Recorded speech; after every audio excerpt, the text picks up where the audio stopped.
enthusiasts. Welcome. I'm Tommy Hawk. Right now I'm talking about cell phones. Recently I got myself an awesome, and I want to broadcast this to the world how awesome this phone is. I totally love it. Only one of its kind in the world. It's called the Moji i7S. So awesome. But what I had to learn about the phone when I got it was that it supports all bands, frequency bands. So I had to figure out where I could use it, like what network it would work on.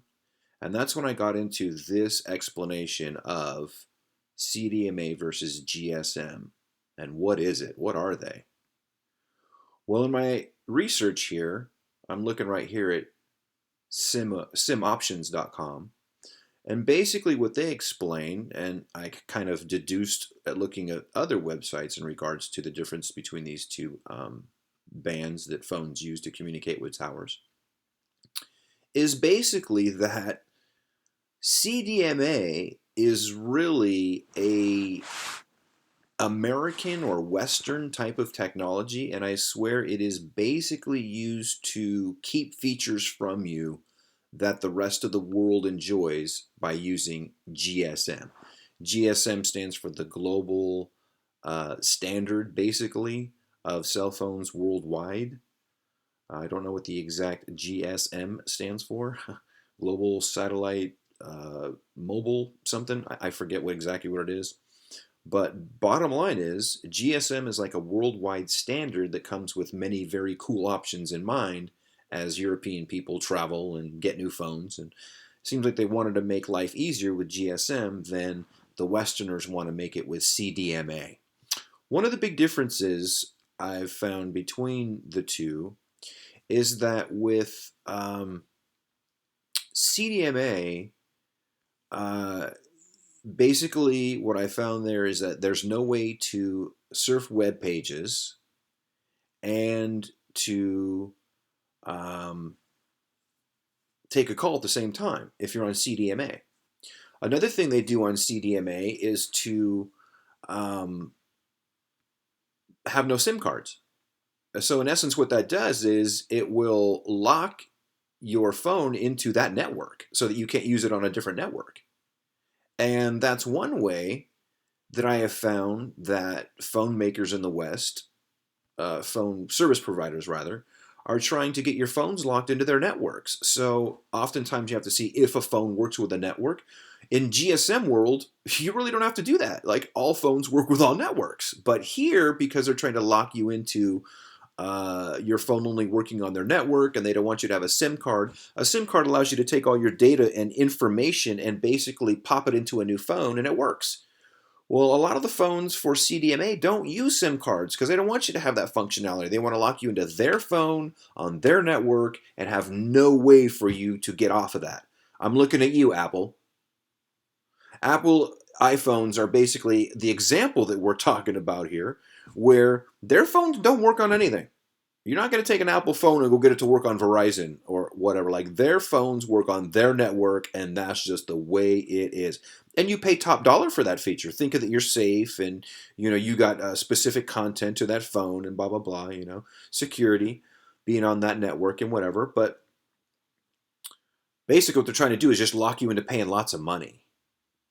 And so you basically sacrifice a lot of features by having CDMA versus GSM. And CDMA is expensive. It's basically what's used on Verizon and AT&T and all the real expensive phone providers here in the United States.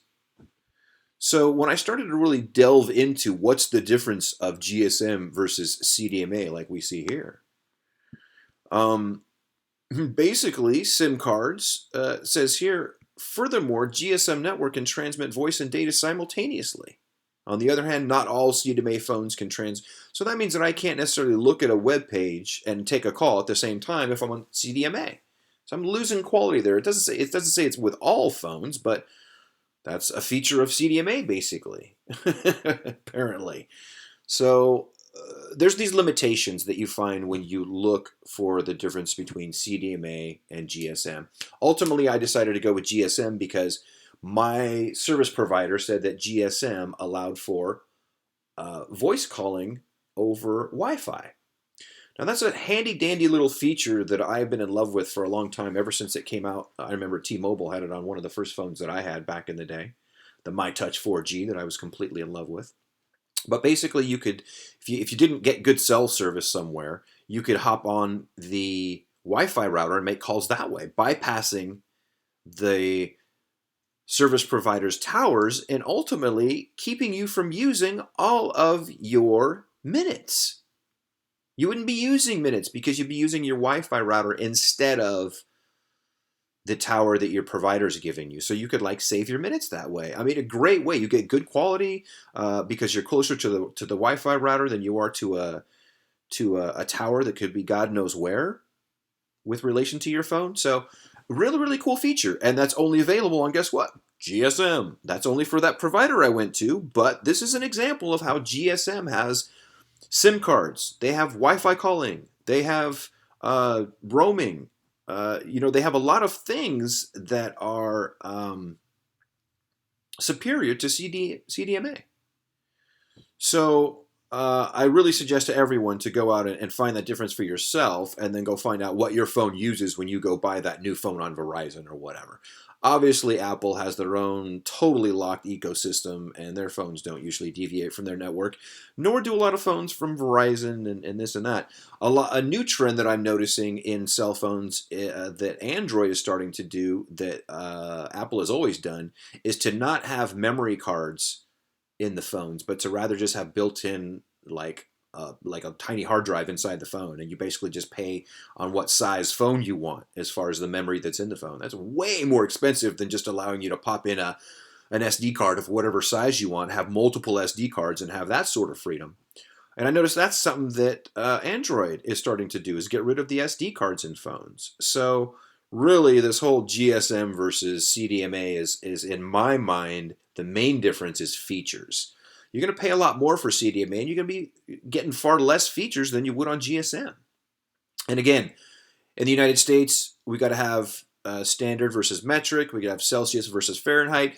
United States does not like to do anything the world's way. So it does not like to do GSM the way that the world's decided to do global satellite mobile communications, i.e. cell phones.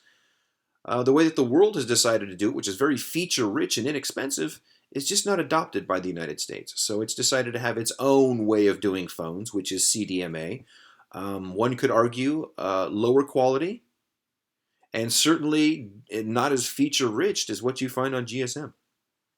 So I just thought it'd be cool if everybody just went and did their own little bit of research after hearing my little blurb to say, oh, wow, yeah, I kind of found this out for myself and finding out what the difference was between CDMA and GSM. And maybe there's features of CDMA that are beneficial to you. I know there's benefits in terms of how much data can carry and things like that.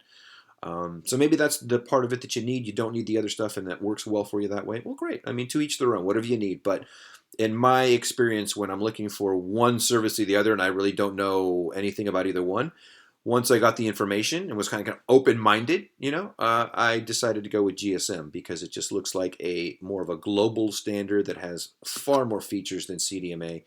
And certainly, if you have your pick of what to use with far more features, if the price is the same, I will take GSM. So anyway, that's what I wanted to say about CDMA versus GSM. It's basically a global standard versus the United States and like the Western world standard, because I think it's also used in this article. They mentioned it's used quite a bit in Canada and the other nations here, Western nations basically, which are capitalist, by the way. Anyway, more tech talk, more stories to talk about very soon. Thanks for tuning in.